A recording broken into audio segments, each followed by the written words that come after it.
नमस्कार, आप देख रहे हैं एनडीटीवी इलेक्शन कैफे। मैं हूं पूर्णेंदु शुक्ल। आज इस खास चर्चा में मेरे साथ हैं अखिलेश सर, बाबा, अंकित और सुमित सर। आज हम बात करेंगे महाराष्ट्र के एक महत्वपूर्ण पॉलिटिकल कैरेक्टर उद्धव ठाकरे की, कि उद्धव ठाकरे के मन में क्या है, उद्धव ठाकरे का गेम प्लान क्या है।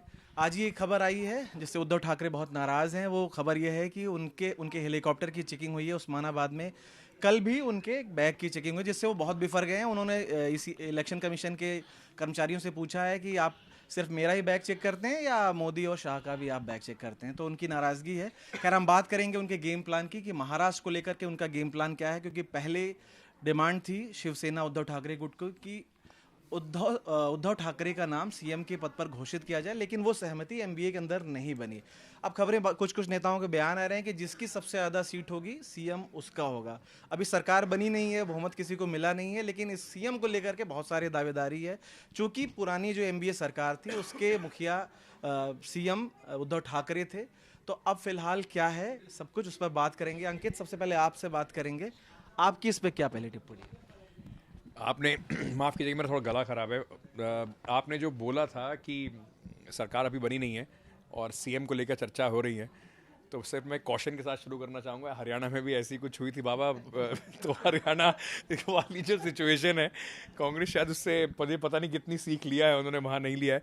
लेकिन उद्धव ठाकरे के बैग में क्या है ये तो हमें पता नहीं चला। वो साफ साफ बोल रहे थे, और ये थोड़ा सा शिवसेना का स्टाइल भी है, थोड़े एग्रेसिव रहते हैं बाला साहब ठाकरे के टाइम से। तो उद्धव ठाकरे ने बोले थे आज तुम मेरा बैग देख रहे हो, कल मैं तुमको देख लूँगा। तो शायद शिवसेना के नेता ही ऐसा कर सकते हैं, किसी भी अधिकारी को इस तरह की बात बोलने का। लेकिन उद्धव ठाकरे के बैग में क्या निकला ये तो हमें पता नहीं चला है। उनके मन में क्या है ये बात तो पता है, मुख्यमंत्री उनको बनना है। क्योंकि पिछली बार मुख्यमंत्री वो नहीं बने थे तो उन्होंने पूरा सत्ता पलट दी थी, गेम पलट दिया था। 2.5 साल बाद फिर वहाँ पर सत्ता पलट गई।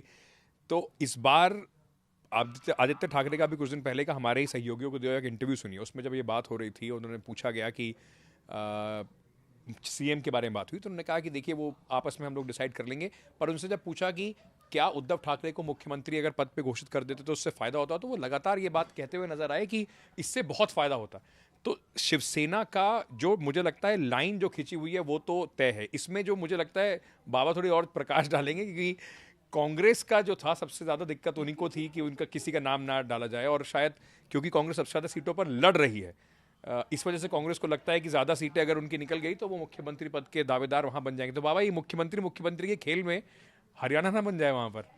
देखिए, सबसे मज़ेदार बात है कि हम तो मजाक मजाक में बोल देते हैं कि हरियाणा ना बन जाए, लेकिन देखिए वो विडम्बना देखिए। सबसे ज़्यादा सीट बीजेपी लड़ रही है, लेकिन अभी तक वो श्योर नहीं है कि फडणवीस ही चीफ मिनिस्टर या बनेंगे या नहीं बनेंगे। सबसे ज़्यादा विधायक लेके बीजेपी बैठी थी, लेकिन इतने सालों तक डिप्टी सीएम भी रहे। तो एक अलग वो राज्य ही एक अलग है। मतलब जिस ढंग से पार्टियां दो में डिवाइड हुई हैं ना, वहाँ का राजनीतिक खेल ही बदल गया है। मतलब आप 40 सीट लेकर आने वाला यदि उसका नंबर से फिट हो रहा है वहाँ पे सरकार बनना, तो वही चीफ मिनिस्टर बनेगा। कितने चीफ मिनिस्टर के दावेदार हैं? मतलब अभी तो फडणवीस साहब को क्या लग रहा होगा मुझे मालूम नहीं, शिंदे साहब तो हैं ही, अब अजीत पवार साहब क्या फिर से सीएम इन वेटिंग तो कब से हैं? कब से हैं वही तो वो कई बार कह भी चुके हैं कि मैं क्या हर बार डिप्टी सीएम बनने के लिए ही रह गया हूँ। अब कांग्रेस ने कह दिया कि भाई जानबूझ के नहीं अनाउंस किया, कि उनको लगा कि इस डायलमा में रहेंगे, सबको रखेंगे। अब कांग्रेस में भी कई दावेदार हैं। उद्धव ठाकरे जो है एक बार चीफ मिनिस्टर रह चुके हैं, तो वो अपने आप को मानते हैं। अब जो बैग से बात शुरू हुई थी, तो आप देखिए दूसरे दिन लगातार उनका बैग चेक कर लिया, कल भी किया था, आज भी कर लिया। तो इससे वो गुस्सा गए कि केवल मेरे बैग के पीछे क्यों पड़े हुए हो। तो उसको लेकर के वो उनकी बातचीत जो वीडियो चला है, कल भी चला है, आज भी चला है, उन्होंने कहा कि केवल मेरा बैग क्यों चेक करते हो, बाकियों का करोगे या नहीं करोगे। लेकिन इन सब से अलग यदि सीरियस इसमें बात करें तो महाराष्ट्र की राजनीतिक दशा जो है ना, बहुत ही कम्प्लेक्स है। वो कुछ भी प्रेडिक्ट नहीं किया जा सकता, कुछ भी नहीं कहा जा सकता। आप ये भी नहीं कह सकते कि यदि दोनों महायुति में यदि जिस पार्टी को सबसे ज़्यादा सीट आएगा उसका चीफ मिनिस्टर बनना भी तय नहीं है, और अघाड़ी में तो एकदम तय नहीं है। किसी को ये भी नहीं मालूम कि कल को कांग्रेस और एनसीपी क्या एक हो जाए, फिर ये भी पॉसिबल है। ऐसे तो फिर ये भी हो सकता है कि जो अभी चर्चाएं भी चल रही हैं कि ऐसा ना हो कि चुनाव महाराष्ट्र में एक्चुअली जो असली राजनीति है वो चुनाव के परिणाम आने के बाद शुरू होने वाली है। और तो ऐसा भी कयास लगाए जा रहे हैं कि अजीत पवार कभी पलटी उधर मार ले और उद्धव ठाकरे पलटी मार के उधर चले जाए। ये भी हो सकता है। प्रधानमंत्री जी का जो आप भाषण देख रहे हैं आज, अखिलेश जी उस पर थोड़ा सा और भी बता देंगे। उनका भाषण देखिए, उसमें सबसे ज्यादा जो अटैक है वो कांग्रेस के ऊपर अटैक है, उद्धव पे नहीं ठाकरे है, के ऊपर। हाँ। और शरद पवार के ऊपर भी इतना हमला नहीं कर रहे जितना कांग्रेस के ऊपर रहता है। वो कहीं ना कहीं थोड़ा सा सॉफ्ट है, दरवाजा खोल रखा है उन्होंने अभी भी। लग रहा है आपको? ये बात तो बिल्कुल तय है इस चुनावों में, जब आप बोल रहे हैं कॉम्प्लेक्स है, उन कॉम्प्लेक्सिटी में दो चीज़ें बिल्कुल तय हैं कि बीजेपी और कांग्रेस एक नहीं होंगे, और बाकी चारों एक हो सकते हैं। बाकी चारों किसी भी एक तरफ जा सकते हैं, बीजेपी की तरफ या कांग्रेस की तरफ, ये बात बिल्कुल तय है। आज दो चीज़ों का जिक्र करना चाहूँगा मैं। अगर महाविकास अघाड़ी में सीएम ने अनाउंस नहीं हुआ तो महायुति में भी अनाउंस नहीं हुआ है, ये हमको याद रखना चाहिए। एक नाथ शिंदे साहब बड़े तेज़ी से चले थे कि उन्हीं को बनाया जाएगा, शुरू में लगा भी था, बीजेपी ने कहा भी था, लेकिन आज भी प्राइम मिनिस्टर ने जो रैली की है अपनी महाराष्ट्र में, उसमें उन्होंने महाविकास अघाड़ी को अनाउंस एक इसीलिए घेरा कि आपने नाम क्यों नहीं अनाउंस किया। नाम अनाउंस करने की दिक्कत हो रही है आपके अंदर एक राय नहीं है, लेकिन महायुति को बताना चाहिए उनका सीएम कौन है। भाई अजीत पवार का मैंने पिछले हफ्ते इंटरव्यू किया, वो नहीं बता रहे। देवेंद्र फडणवीस खुल के नहीं बोल पा रहे कि मैं ही मुख्यमंत्री हूँ। ये बीजेपी ने मैनिफेस्टो रिलीज़ किया, उस दिन भी इशारा किया, कल की बात है, आई थिंक कल मैनिफेस्टो रिलीज़ हुआ है परसों, तो वहाँ भी अमित शाह ने इशारा किया। तो मतलब सीएम का फेज़ यहाँ भी नहीं है, सीएम का फेज़ वहाँ भी नहीं है, और वो शायद इसीलिए नहीं है कि उसी पे ही बार्गेन होगा। जब 23 से 26 नवंबर के बीच में सरकार बनाने की कवायद चलेगी तो बार्गेन यही होगा कि मैं सीएम बनूंगा, तब मेरे 20 विधायक या 50 विधायक या 70 विधायक आपके साथ आएंगे। क्योंकि ये जो मुंह में खून लग गया है कि छोटी पार्टी का सीएम बन सकता है जिसके पास स्ट्रेंथ नहीं है, तो या फिर हम क्यों नहीं। तो अगर अजीत पवार ये सपना देख रहे हैं कि वो 53 या 57 सीटों पर लड़ के 30-40 सीटें जीत कर सीएम बन सकते हैं, तो क्यों नहीं देखेंगे वो। तो ये जो रायता फैला है ना पूरा का पूरा, ये रायता ज़्यादा मज़ा आएगा देखने में 23 तारीख के बाद।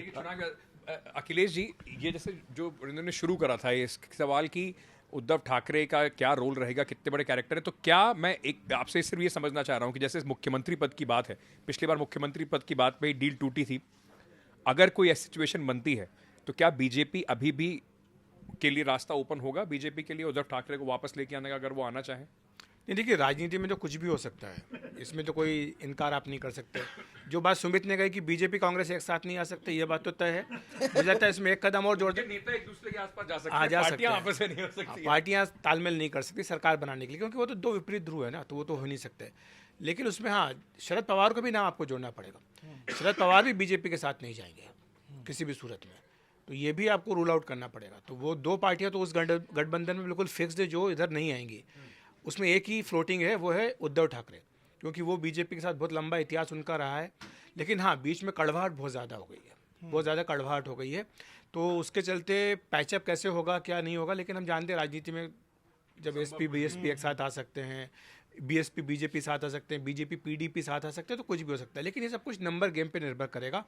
ये बात हम लगातार इस कार्यक्रम में कहते आए हैं कि एक चुनाव तो अभी चुनाव हो रहा है वो है, और एक दूसरा चुनाव के परिणाम आने के बाद भी हो सकता है। यानी वो सरकार बनाने के लिए जोड़ तोड़, इधर से उधर जाना आना, ये सब भी हो सकता है। तो ये सारी बातें खुली हुई हैं। लेकिन जो बात सुमित ने उठाई कि क्या महायुति ने तो अपना कोई कैंडिडेट नहीं दिया है, ये बात ज़रूर है कि देखिए महायुति में इस बात को लेकर असमंजस था। शुरुआत में एक नाथ शिंदे के नाम को आगे बढ़ाया गया, इंडिकेशन दिया गया कि जो भी प्रेजेंट व्यवस्था चल रही है उसी व्यवस्था को आगे रखा जाएगा, कायम रखा जाएगा। लेकिन बीच में फीडबैक बीजेपी को मिला देवेंद्र फडणवीस के नाम पर। ये फीडबैक मिला कि फडणवीस की लोकप्रियता बहुत ज़्यादा है। एक नाथ शिंदे की तो अपनी लोकप्रियता अपनी जगह पर है ही है, वो अपने आप को उन्होंने ताकतवर मराठी नेता के रूप में स्थापित कर दिया।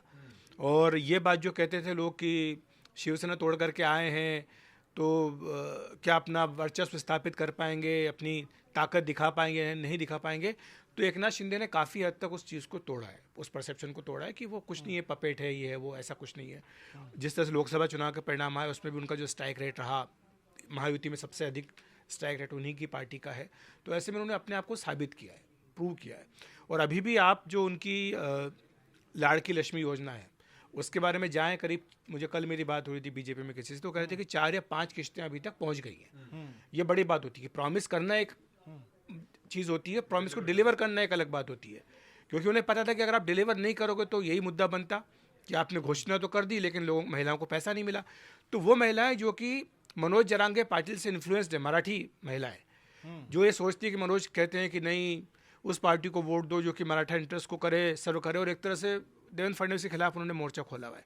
तो वो मराठी महिलाएं भी दुविधा में हैं कि वो क्या करें, क्योंकि एक तरफ मनोज जरांगे पाटिल की अपील है, दूसरी तरफ एकनाथ शिंदे का दिया हुआ पैसा मिल रहा है। इसी पर अगर मैं यही सवाल, जैसे जो हम तो चर्चा कर रहे हैं कि उसके बाद मेन चुनाव के बाद मेन पत्ता खुलेंगे, लेकिन ये जो मराठा वाली जो आपने बात कही, ये बहुत इंपॉर्टेंट फैक्टर ही बन गया है। तो क्या भारतीय जनता पार्टी रिस्क ले सकती है, रिजल्ट कुछ भी आए, एक नॉन मराठा, या देवेंद्र फडणवीस मराठा नहीं है, इसी वजह से उनको एकनाथ शिंदे की जरूरत पड़ी, तो क्या रिस्क ले पाएगी बीजेपी? बिल्कुल ले पाएगी। ये रिस्क बीजेपी 2014 में ले चुकी है, देवेंद्र फडणवीस के नाम पर उसने दांव लगाया था, और फिर से ये ले सकती है, क्योंकि आप ये मत भूलिए कि अब जो मुख्यमंत्री तय होगा वो विदर्भ में तय होगा, और विदर्भ में बीजेपी का मुद्दा, सबसे बड़ा मुद्दा है गैर मराठा, यानी जो ओबीसी हैं उनको बीजेपी ने कंसोलिडेशन किया है। बीजेपी ने ओबीसी का जो माइक्रो मैनेज किया है, वो अगर आप रणनीति, अगर आप उस पर चर्चा करेंगे किसी दिन, मैं बताऊंगा विस्तार के साथ कि किस तरह से हर जगह उन्होंने एक एक कास्ट को, ओबीसी को आइडेंटिफाई किया, उस कास्ट के लोगों को उन्होंने, जो लीडर हैं जिनके पास 5,000, 10,000, 20,000, 50,000 वोट है, उनको आइडेंटिफाई किया। उनके साथ पिछले 3 महीने से अलग अलग असेंबली कॉन्स्टिट्यूंसी में, लोकसभा कॉन्स्टिट्यूंसी में उनके साथ मीटिंग हो रही है, और ये सारा सबक बीजेपी ने कब सीखा? लोकसभा चुनाव के बाद से। तो अगर आपको ये लगता है कि आपको ओबीसी का वोट मिल रहा है, जो कि हरियाणा की, हमने चूँकि आपकी शुरुआत हरियाणा से की थी, तो वहाँ पे जाट बनाम गैर जाट, क्योंकि एक डोमिनेंट कास्ट अगर आप कास्ट का कार्ड अगर आप प्ले करते हैं, तो उसके जवाब में माना जाता है कि रिवर्स पोलराइजेशन भी होता है, और उसके जवाब में एक दूसरी कास्ट भी खड़ी होती है। तो ये महाराष्ट्र में हो सकता है कि मराठा बनाम गैर मराठा, उसमें खासतौर से ओबीसी एक बड़ा रोल प्ले करे।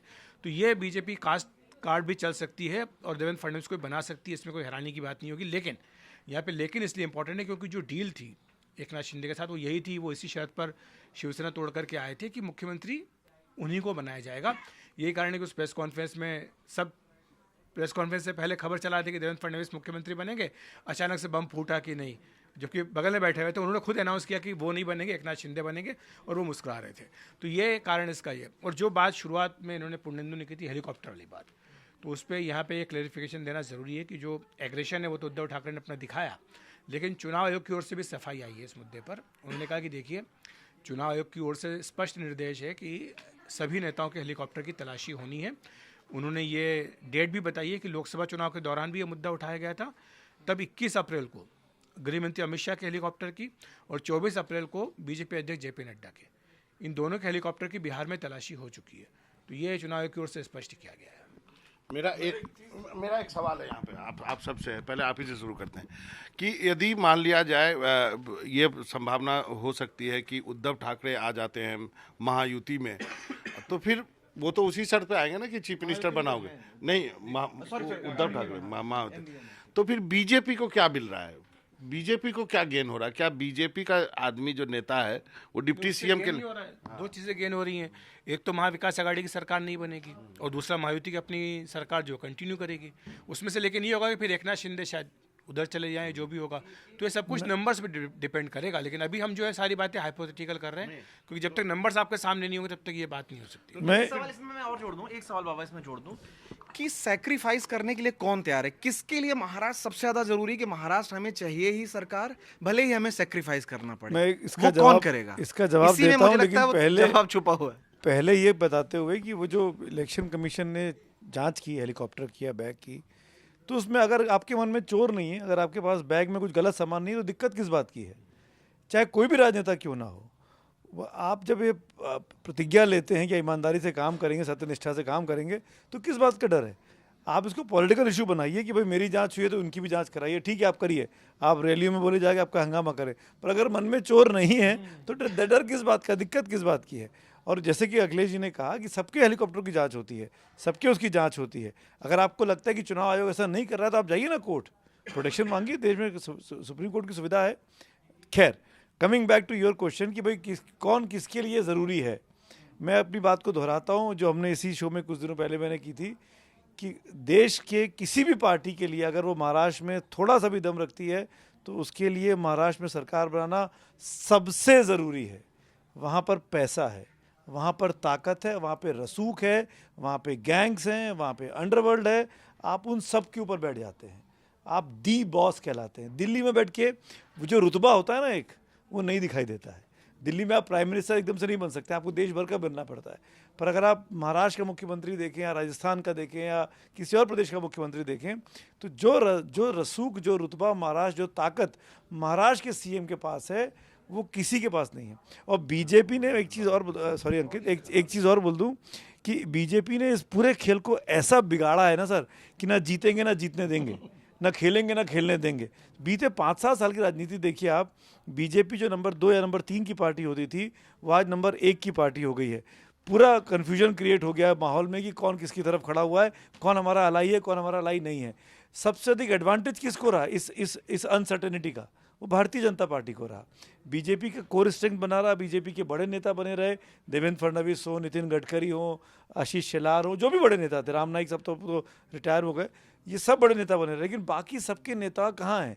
इसका नेता संजय निरुपम कहाँ थे? शिवसेना से कांग्रेस, कांग्रेस से वापस शिवसेना। कौन थी शिवसेना? शिंदे वाली शिवसेना। ऐसे तमाम है, मिलिंद देवड़ा, अशोक चौहान, मतलब बड़े बड़े नेता जो यहाँ से वहाँ हो गए। आपको याद करना पड़ता है कि कौन कहाँ खड़ा हुआ है। बीजेपी के नेता के पास ऐसा इक्का दुक्का एग्जाम्पल होगा, जो जैसे नाना पटोले थे फॉर एग्जाम्पल। आई थिंक वो बीजेपी में ही थे जब कांग्रेस में आने के पहले। नहीं, कांग्रेस से बीजेपी में आए थे, फिर हाँ, बीजेपी से कांग्रेस गए, सांसद बनकर कांग्रेस में। पहले बीजेपी में आए, फिर बीजेपी से वापस। जब बीजेपी से कांग्रेस गए तो सांसद थे, वो सिटिंग सांसद थे, वो नागपुर के पास की सीट थी, कोई रिजाइन किया था, रिजाइन किया, फिर री इलेक्शन हुआ। मैं ये कहना चाहता हूँ कि बीजेपी इस पूरे रायते में, महाराष्ट्र की राजनीति में बीजेपी ने अपनी ताकत को कैसे बढ़ाया है, अपनी इस जो भी चुनावी चाल कह लीजिए, रणनीति कह लीजिए, समझ कह लीजिए, एडवांटेज बीजेपी चल रहा है और बाकी सबके लिए डिसएडवांटेज चल रहा है। लेकिन जैसे कि हम लोग बात शुरुआत में इसी हरियाणा से कंपेयर कर रहे थे, शायद ये डू और डाई इलेक्शन इस वजह से भी महाराष्ट्र का है, जो सुमित जी ने बताया। उसके अलावा साथ में रसूख है, पावर है, पैसा है, फाइनेंसिस, भाई देश की आर्थिक राजधानी मुंबई कही जाती है। उसके अलावा 48 लोकसभा की सीटें, आप देश की सेकंड लार्जेस्ट स्टेट में आप चले जाते हैं लोकसभा की सीट में, जब आप वहाँ बैठे होते हैं उसका एक अलग आपके पास एक इम्पैक्ट होता है जब आप लोकसभा चुनाव में जाते हैं, और बाकी बहुत सारी चीज़ें हैं। लेकिन उससे ज़्यादा ज़रूरी मुझे लगता है कहीं ना कहीं एक जो परसेप्शन की जो लड़ाई थी ना, 2024 के चुनाव का जो रिजल्ट आया था, जिसमें बीजेपी 240 सीटें ला पाई थी, बहुमत के आंकड़े से नीचे थी, तो जो एक 140 दिखाई पड़ रहा था और 99 272 दिखाई पड़ रहा था, उसका जो परसेप्शन जो विपक्ष बना के चल रहा था, उसमें बहुत ज़रूरी था कि उसके बाद जो आने वाले राज्य हैं उसमें कैसे परफॉर्म करती हैं दोनों पार्टियां। वो ये तय करता कि क्या, जो बार बार बात हो रही है कि मोदी जी कमज़ोर हो गए क्या, उनका देश की राजनीति से थोड़ा सा उनका प्रभाव कम हो गया क्या, या राहुल गांधी का बहुत बड़ा प्रभाव हो गया है, कांग्रेस का रिवाइवल हो रहा है या नहीं हो रहा है, ये सारे जो सवाल थे वो इन्हीं 5-6 राज्यों के चुनाव में छुपे हुए थे। तो हरियाणा जीतने के बाद उसको आप एक झटका जरूर मान सकते हैं। कांग्रेस को जीतना चाहिए था, उनका राज था, उनको लग रहा था कि इस बार जीत जाएंगे, नहीं जीत पाए, बहुत बड़ी हार है। उससे सबसे बड़ा का फायदा जो हुआ है वो बीजेपी का जो काडर है, जिसको लग रहा था कुछ महीने पहले तक कि महाराष्ट्र बहुत मुश्किल है लोकसभा के बाद, उसको लगना है नहीं यहाँ पे हम जीत सकते हैं, एक बहुत बड़ा फैक्टर है। अब कांग्रेस ने कितना सीखा और उसमें क्या क्या इंप्लीमेंट किया महाराष्ट्र के अंदर, वो एक अलग चर्चा का विषय है। लेकिन कुल मिलाकर मुझे लगता है कि सबसे ज़्यादा ज़रूरी हर पार्टी के लिए महाराष्ट्र जीतना इस वजह से है कि अगर बीजेपी जीतती है तो ये मान के चलिए कि उसका जो परसेप्शन वाइज है और जो उसका तौर तरीका है वो एक बार फिर से 300 पार वाला जो था कि हमारे वो सिचुएशन में पहुंच जाएगा। और अगर एमवीए यानी कि महाविकास अघाड़ी इसको जीत जाती है तो बीजेपी के लिए अभी कुछ समय और तक बहुमत के आंकड़े से नीचे रहने वाला, पार्लियामेंट के अंदर जो ऑपोजिशन बहुत एग्रेसिव है वो आपको और ज़्यादा देखने को मिलेगा। तो ये शायद आगे देश की राजनीति में दोनों धड़े जो हैं, जो विपक्ष है और जो सत्ता पक्ष है, वो किस तरीके से काम करेगा, उसका चुनाव भी महाराष्ट्र में बहुत जो चुनाव है वो तय करने वाला है कि कौन इस चुनाव को जीतता है।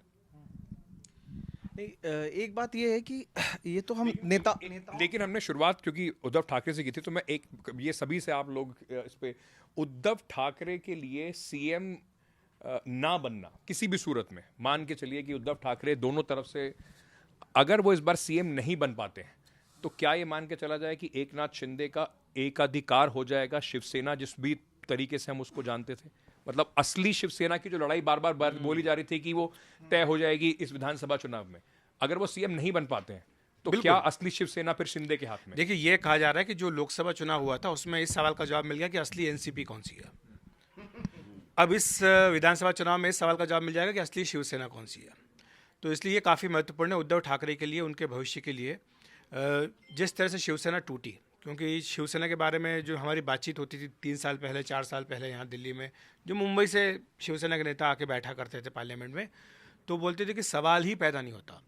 बोले सारी पार्टियां टूट सकती है महाराष्ट्र में, लेकिन शिवसेना नहीं टूट सकती। क्यों? क्योंकि शिव सैनिक जो है वो अपने साथ वाले को टूट कर जाते हुए देखना बर्दाश्त नहीं करेगा, उसको गद्दार माना जाता है और गद्दार को महाराष्ट्र की जनता बर्दाश्त नहीं करती है। लेकिन दिलचस्प बात क्या हुई अंकित कि जब 2024 का लोकसभा चुनाव हुआ तो नुकसान किसको हुआ? सबसे ज़्यादा बीजेपी को, क्योंकि महाराष्ट्र के लोगों ने क्या 2-3 बातें पसंद नहीं की। पहली बात तो उन्होंने ये पसंद नहीं की कि जो एक तो वो संविधान को लेकर जो चल रहा था उसके कारण दलित वोट पूरे बीजेपी के पाले से खिसक गए। दूसरा ये पसंद नहीं किया कि ये पार्टियां तोड़ी गई, एनसीपी को तोड़ दिया गया, शिवसेना को तोड़ दिया गया। और तीसरी बात ये पसंद नहीं की कि ये परिवार के भीतर झगड़े करवा रहे हैं, परिवार के भीतर झगड़े हो रहे हैं, लोग अपने परिवार में ही एक दूसरे के खिलाफ चुनाव लड़ रहे हैं, वो बात भी वहाँ पर पसंद नहीं की गई। इसलिए शिवसेना के लिए और उद्धव ठाकरे के लिए काफ़ी महत्वपूर्ण रहता है कि इस सब के बावजूद भी क्या वो जो सिंपैथी आपको मिली थी 2024 के लोकसभा चुनाव में वो 6 महीने बाद आप बरकरार रख पाते हो या नहीं रख पाते हो। और अगर आप नहीं जीत पाते हो तो निश्चित तौर पर असली शिवसेना किसकी है, क्योंकि चुनाव आयोग की नज़र में, सुप्रीम कोर्ट की नज़र में तो ये हो चुका है कि शिवसेना नाम एकनाथ शिंदे को दे दिया गया, चुनाव चिन्ह जो है तीर कमान वो एकनाथ शिंदे को मिल चुका है। लेकिन जनता का फैसला क्या होगा ये हमें विधानसभा चुनाव में पता लग जाएगा। 6 महीने हो मतलब चुनाव हुए, रिजल्ट आए हुए भी कुछ समय बीत गया है, तो क्या वो कहीं ये भी डर है कांग्रेस में कि जो सिंपैथी थी एनसीपी उद्धव ठाकरे और शरद पवार के लिए कि उनके साथ जिस तरीके से तोड़ा गया, वो अब गुस्सा लोगों ने लोकसभा में निकाल दिया? नहीं, ये बात थ्योरी में बहुत लोग बोलते हैं कि एक बार गुस्सा निकल चुका है लोगों का और इस बार हो सकता है कि उस ढंग से लोग वोट ना करें। लेकिन कांग्रेस के साथ दिक्कत ये है ना कि कांग्रेस इतने हाशिए में चली गई थी ना 2024 के लोकसभा चुनाव के पहले, क्योंकि पूरे महाराष्ट्र में रोज इस बात की चर्चा होती थी कि कांग्रेस टूटेगी, कांग्रेस टूटेगी। कांग्रेस नहीं टूटी, समझ गए ना। कांग्रेस ने अपने आप को बचा के रखा था, लेकिन कोई उस पर दांव खेलने के लिए तैयार ही नहीं था। कांग्रेस ने बहुत अच्छा किया, जो बीजेपी को नुकसान हुआ कांग्रेस ने विदर्भ में खाली कर दिया बीजेपी को, समझ गए। कांग्रेस का ने इतना अच्छा प्रदर्शन किया, उसके जो भी कारण हो, एक तो बाबा साहब की धरती है, आपने संविधान का नाम लिया, आपने संविधान दिखाया लोगों को, ये भी हो सकता है। लेकिन ये चुनाव मुश्किल इसलिए भी है कि किसी को मालूम नहीं है कि जरांगे पाटिल का जो है ना उसका इम्पैक्ट किस तरह होगा। क्या उससे ओबीसी नाराज होकर दूसरी तरफ वोट करेगा, या उसको लगता है कि बीजेपी में लीडरशिप मराठा नहीं है तो वो दूसरी तरफ वोट करेगा। ये जो अंडर करंट है, कई लोग कहते हैं कि जो अघाड़ी के नेता उनकी कोई जरांगे पाटिल से बातचीत हो गई है, तो ये सब चीज़ भी कही जा रही है। लेकिन इतना तो तय है कि महाराष्ट्र का ये चुनाव एक विरासत भी तय करेगा, एनसीपी की भी विरासत हो चाहे शिवसेना की विरासत हो, और एक बार फिर से कांग्रेस और बीजेपी को भी अपने स्ट्रेंथ का पता चलेगा। हालांकि बीजेपी बहुत ज़्यादा सीट लड़ रही है कांग्रेस से, लेकिन इस अर्थमेटिक में मुझे लगता है कहीं कांग्रेस ने एक ऐसा दांव खेला कि थोड़ा सा ज़्यादा सीट लड़ के कि वो थोड़ा चाहती है कि वो उसका एज रहे। लेकिन क्या मुख्यमंत्री अघाड़ी की तरफ से कौन होगा, ये मुझे लगता है कि एक रैली होने वाली है 1-2-4 दिन में, उसके बाद आपको चीज़ें थोड़ी आपको साफ होगी कि क्या अघाड़ी किसी को आगे बढ़ाता है या नहीं बढ़ाता। जानकारी तो यही है कि कोई एक नाम हो सकता है। वो जो आप कांग्रेस की बात करें, कांग्रेस नहीं टूटी। मैंने अजीत पवार से पूछा है सवाल, और यही मैंने पूछा कि भाई एनसीपी टूट गई, शिवसेना टूट गई, कांग्रेस के पास ऐसा कौन सा फेविकॉल था? जी कांग्रेस सबसे, ऐसा भी नहीं कि बहुत लंबी स्ट्रेंथ थी आप तोड़ नहीं सकते, वो भी आसानी से टूट सकती थी। तो अजीत पवार ने कहा कि समय आने पे बताऊंगा, वो भी तैयार बैठे थे। और वो क्यों नहीं हुआ खेल, आज नहीं थी, आज नहीं बताऊंगा। तो रिपोर्ट हुआ है, सबको पता ही, अशोक चौहान वो जो मीटिंग हो रही थी विधायकों की, उसमें वो गए नहीं थे, 10 विधायक थे नहीं पहुंचे थे, तो वो सारी खबरें तब तो चली थी। ट्रैफिक में फंस गए थे, नहीं पहुंच पाए, सारी तो बातें तो हुई थी ना उस वक्त, तो कि कांग्रेस टूट रही। हो सकता है डील नहीं हो पाई हो, बात नहीं बन पाई हो, बाद में तो उनके जो लोकसभा में टूटी, लोकसभा चुनाव के पहले टूटी है वो कांग्रेस। लेकिन सुमित सर, ये विधानसभा चुनाव में ना कांग्रेस का परफॉर्मेंस बहुत इंपॉर्टेंट रहने वाला है, क्योंकि लोकसभा में जिस तरह से कांग्रेस ने चौंकाया ना, जिससे उम्मीद नहीं थी। कब नहीं रहता है कांग्रेस का इम्पोर्टेंट? क्योंकि कांग्रेस का स्ट्राइक रेट बहुत खराब है। एक चीज कांग्रेस का परफॉर्मेंस अब अगर आप शीट पे देखते हैं तो लगता है बहुत इंप्रूव किया, पर अगर आप रीजनिंग में जाएंगे ना, क्यों इंप्रूव किया? कांग्रेस को एडवांटेज इस चीज का मिला कि उसने कुछ नहीं किया था, इसलिए, क्योंकि जिन लोगों ने किया उनसे सबसे गलत हुआ, तो एक आदमी जिसने कम गलती की उसको पब्लिक ने चूज कर लिया, ऐसा मेरा मानना है।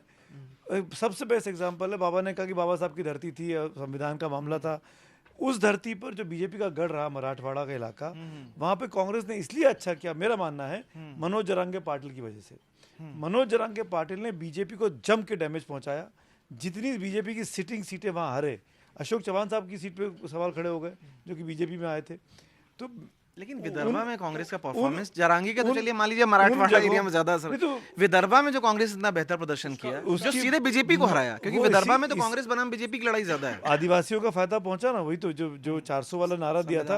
अब तो संविधान नहीं बदला, पब्लिक ने देख लिया 4 महीने हो गए सरकार बदले हुए। क्या 400 क्या बीजेपी ने संविधान बदल दिया या संविधान बदलने का कोई प्रयास किया? नहीं हुआ। तो इसीलिए सब लोग कह रहे हैं कि जो चीज़ 4 महीने पहले लोकसभा में हो चुकी है वो अब डाई डाउन कर जाएगी। मुझे लगता है कि और एक जो हम बार बार बात करते हैं इस रेबल फैक्टर को आप उससे भी जोड़ के देखिए कि जो हमने हरियाणा में बात की, हरियाणा में नहीं, जो हमने गुजरात में देखा था 2017 से पहले। हार्दिक पटेल पाटीदार आंदोलन बहुत लंबा उन्होंने खींचा, बहुत लंबा चला। उसके बावजूद भी बीजेपी सत्ता में आने में, विधानसभा चुनाव में आने में सक्सेसफुल इसलिए रही क्योंकि सूरत जैसा इलाका जो गढ़ था वहां पर भी देखिए माहौल कोई बनाता है, उसे कन्वर्ट करने के लिए भी आपको जमीन पे जाना पड़ता है। और तो वो क्या कैपेबिलिटी है, हो पा रही है नहीं हो पा रही है, एक वो बहुत बड़ा फैक्टर होगा। दूसरा मुझे लगता है ये चुनाव ये भी असर लोकसभा में जो हुआ उसको अगर आप अनॉमली मान के चले तो ये भी तय करेगा ये चुनाव कि जो वोट ट्रांसफर की हम बात कर रहे हैं ना, जैसे बार बार बात महायुति में बात होती है एकनाथ शिंदे की, तो एक बहुत बड़ा रीजनिंग उसके बारे में ये भी दिया जाता है कि एकनाथ शिंदे को शिवसेना का वोट नहीं मिला, उसको बीजेपी का वोट बहुत ज्यादा मिला, इस वजह से उसका परफॉर्मेंस बहुत बढ़िया रहा है। और बीजेपी तो वहां पर वोट ट्रांसफर हुआ जीती बात वो भी तो नहीं, तो बीजेपी का वोट उसको मिला इन जहां जहां पर बीजेपी का मतलब जो कैंडिडेट जो थे, जहां पर बीजेपी की उसकी लड़ाई जो थी वो सामने कांग्रेस नहीं थी, कोई और था, वहां पर उसको इस बात का फायदा हुआ है। लेकिन क्या कांग्रेस को जो बार बार महाविकास अघाड़ी में शायद थोड़ा सा इस बात में अनबन भी रहती है कि कांग्रेस ने अच्छा प्रदर्शन किया लेकिन शिवसेना ये कहती है कि हमारी वजह से करा, सिंपैथी हमारी वजह से, माहौल हमारी वजह से था। नहीं, उद्धव मैं की। मराठवाड़ा तो के आंकड़े बता देता हूँ आप लोग को। देखिए, औरंगाबाद, बीर, हिंगोली, जालना, लातूर, नांदेड़, परभनी, उस्मानाबाद, 3 कांग्रेस को, 3 यूबीटी को, उद्धव को, 1 पवार साहब को, 1 शिवसेना को। बीजेपी है नहीं 8 लोकसभा क्षेत्र में, मराठवाड़ा में है नहीं। 7 जीती एनडीए और 1 जीती ये तो मनोज जरांगे पाटिल फैक्टर है। जो भी हो, तो एक सारे बाकी एक सवाल देखिए, एक सवाल थोड़ा सैद्धांतिक लगेगा। वो सवाल ये है कि हम बात करते हैं उद्धव के मन में क्या है, अजीत पवार के मन में क्या है, शरद पवार के मन में क्या है, ये तो कोई भी नहीं पढ़ पाया आज तक। जनता के मन में क्या है भाई? कोई विचारधारा का मामला तो बचा नहीं है। अब कोई नेता दावा करे कि हमारी पार्टी बहुत वैचारिक है, दूध की धुली है, तो महाराष्ट्र ने साबित किया है कि ऐसा कुछ नहीं है। सब एक दूसरे को लेने के लिए, सत्ता के लिए तैयार बैठे। जनता क्या करेगी? जनता कैसे वोट करे? अखिलेश जनता के मन में क्या है, ये बहुत रिस्क वाला खेल है। हम लोग हरियाणा में जनता के मन की बात सुन के आके अपने कयास लगा रहे थे, जनता ने उसको तोड़ते उड़ा दिए। तो ये जनता जब ये देख रही कि अजीत पवार साहब जो है वो इधर से इधर बैठ गए, उद्धव ठाकरे इधर से उधर बैठ गए, अब जनता क्या डिसाइड करेगी? मुझे लगता है 3-4 फैक्टर रहेंगे जनता के मन में। पहली बात तो यह है कि जो योजनाएं हैं, कल्याणकारी योजनाएं, ये एक बड़ा फैक्टर बन के उभरा है। इस बात को खुद शरद पवार ने माना इंडियन एक्सप्रेस के इंटरव्यू में कि इसका कुछ असर पड़ा है, तो ये चीज़ रहेगी। दूसरा फैक्टर रहेगा SC ST को लेकर के जो प्रचार कांग्रेस की ओर से, महाविकास अघाड़ी की ओर से 4 महीने 5 महीने पहले किया गया, अब उसका जो बीजेपी ने जवाब ढूंढा है उसके बारे में क्या? क्योंकि बीजेपी अब ये कह रही है कि SC ST और OBC का जो आरक्षण है वो कांग्रेस काट करके मुसलमानों को देना चाहती है, तो बीजेपी अब ये मुद्दा उठा रही है। और तीसरा मुझे लगता है जनता के मन में हिंदुत्व का भी एक मुद्दा रहेगा, क्योंकि ये जो बीजेपी की ओर से स्लोगन दिए गए हैं, कटेंगे बटेंगे तो कटेंगे और एक रहेंगे सेफ रहेंगे, तो इसका जवाब जो MB अपनी ओर से दे रहा है, तो ये भी इसमें एक मुद्दा रहेगा। और चौथा जो है मराठा का आरक्षण, ये भी एक बड़ा मुद्दा है, आज भी इस चुनाव में भी बना हुआ है। हालांकि मनोज जरांगे पाटिल के पीछे हटने से MBO को फायदा जरूर हुआ है, लेकिन ये मुद्दा अब भी बना हुआ है, तो ये भी एक बड़ा फैक्टर रहेगा। तो ये 4-5 चीज़ें इसको देख करके जनता अपना फैसला करेगी। लेकिन हाँ, जैसे आप और हम कंफ्यूज हैं, 6 पार्टियाँ हैं, 3 पार्टियाँ उधर 3 पार्टियाँ उधर, वैसे जनता भी कंफ्यूज है। उम्मीदवारों के बारे में पता नहीं, चुनाव चिन्ह के बारे में पता नहीं, कौन है, इतने सारे बागी हैं, हर गठबंधन के बागी खड़े हुए हैं, तो इसलिए कुल मिलाकर जिसको बोलते हैं रायता फैला हुआ है।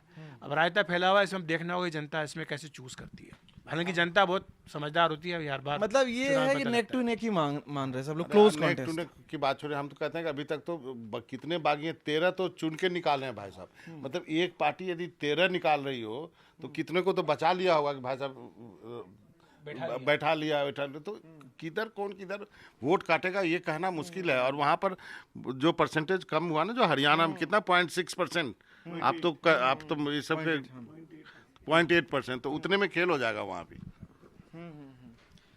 तो कोई आखिरी टिप्पणी सुमित सर, आप लग रहा है कुछ करना चाहिए। उधर का माइक। अच्छा उधर अच्छा बंटवारा हुआ आज। आज माइक बटे हुए हैं।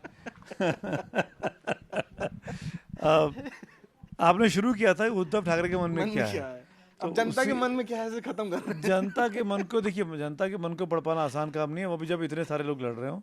और बात अंकित ने बिल्कुल ठीक की कि जब जब जनता के मन को पढ़ने की कोशिश की है, हम लोगों ने मुंह की खाई है। आप तो वैसे भी सेफ खेलते हैं। मैं इस मामले में आज से नहीं, कई दिनों से सीख गया हूँ कि इसमें तो पढ़ना ही नहीं चाहिए जनता, क्योंकि जनता भी स्मार्ट हो गई है। वो वोट किसी और को करती है, बताती कुछ और है बाहर निकल के।